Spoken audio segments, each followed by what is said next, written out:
We bring you the latest updates from the Pna Newsroom. Interior Secretary Benjamin Abalos Jr. has offered anew to discuss with the members of the media the government's measures to protect journalists. Abalos made the announcement as they presented Joel Salve Estorial, the suspected gunman in the killing of veteran broadcaster Percy Lapid. The DILG chief said he wants to talk with the members of the media about the programs of law enforcement agencies to address the threats against them. Abalos reiterated his apology for causing concern over the reported visit of police in the residences of several journalists. He vouched for the good intentions of NCRPO Chief Brigadier General Jonel Estomo in ordering the home visits. Abalos also urged journalists to report any threats against them to law enforcers. Of course, Percy Lapid is a journalist. Kamukha ng paulit-ulit ko sinasabi, the PNP is here for everyone. But your profession is different because you have to tell the truth. Sa pagsasabi ng katotohanan, kung minsan may nasasagas, may mga taong salbahe.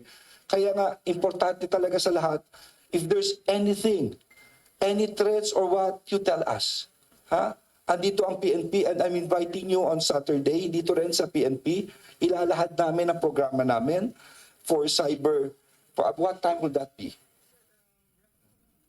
Early morning, okay ba sa inyo? Mga 9 or 8? Okay, mga 8? Ha? Pupunta yung mga sa cybercrime, pupunta yung sa ano, ha? Lahat. Farms, lahat ng programa, ha? We'll be inviting you in the Kapisanan Broadcasters ng Pilipinas.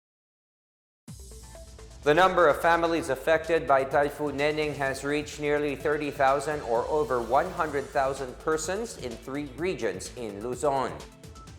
In an update from the National Disaster Risk Reduction and Management Council, the affected families are from the 331 barangays in Ilocos Region, Cagayan Valley, and the Cordillera Administrative Region or CAR. At least 601 families have taken shelters in 71 evacuation centers.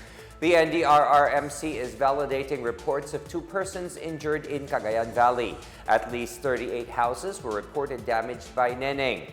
Agriculture damage was estimated at 7.6 million pesos, involving 503 hectares of partially damaged croplands in Ilocos Region.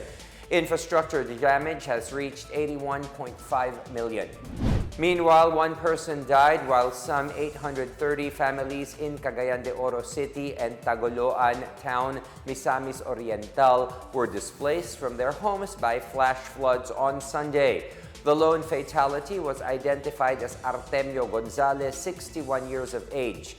Gonzalez drowned after being swept away by floodwaters. Barangays Bugo and Puerto in Cagayan de Oro and neighboring Kasinglot in Tagoloan Town were under floodwaters beginning late afternoon of Sunday, brought about by the heavy rains.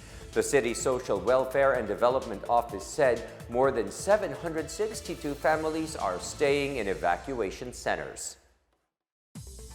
Meanwhile, the Philippines has signed an agreement with other ASEAN nations and the European Union to initiate the world's first block-to-block air transport deal. The ASEAN and EU delegates signed the Comprehensive Air Transport Agreement, or CATA, at the 28th ASEAN Transport Ministers meeting held in Indonesia from October 16 to 17. The agreement expands passenger and cargo services of ASEAN or EU-based airlines within the region. Transportation Secretary Jaime Bautista said the agreement will have a profound impact in the areas of trade and tourism for ASEAN and the EU as countries recover from the effects of the pandemic. He said the Philippines is one with the ASEAN and the EU in the promotion and adoption of measures in the areas of aviation safety, air traffic management, consumer protection, and environmental and social matters. 51 retail firms were given show cause order for selling basic necessities and prime commodities at a higher price and for having inconsistent price tags.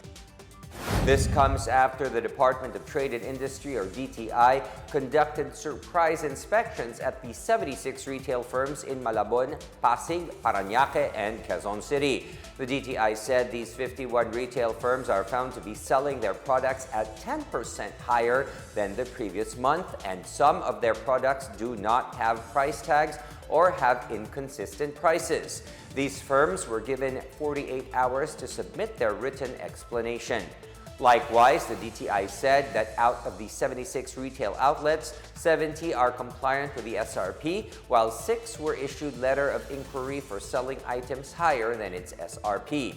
The DTI encourages consumers to report retailers, distributors, and manufacturers that sell basic necessities above their SRPs through the Consumer Care Hotline and email address. And that is the latest and the biggest stories from the PNA Newsroom. For more news content, visit our webpage or head onto the Philippine News Agency's Facebook and Twitter accounts. We are also shown on the social media pages of the Office of the Press Secretary and Radio Pilipinas RP1. Stay tuned for more updates. I am William Theo. We tell stories that inspire change.